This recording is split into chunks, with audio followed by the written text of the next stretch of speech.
شہیدوں میں سب سے زیادہ پردرد شہید پر سلام، ساکن ارض کربلا پر سلام،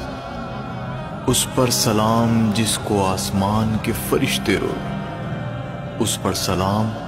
جس کی نسل سے آئمہ اطہار ہیں،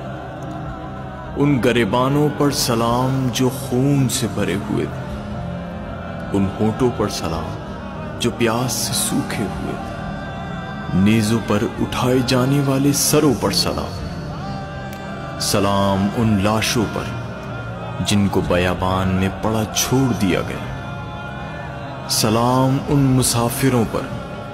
جو اپنے وطن سے دور تھے،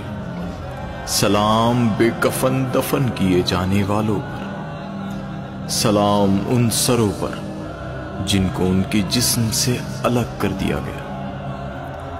رائے خدا میں اذیت اٹھانے والے صابر پر سلام،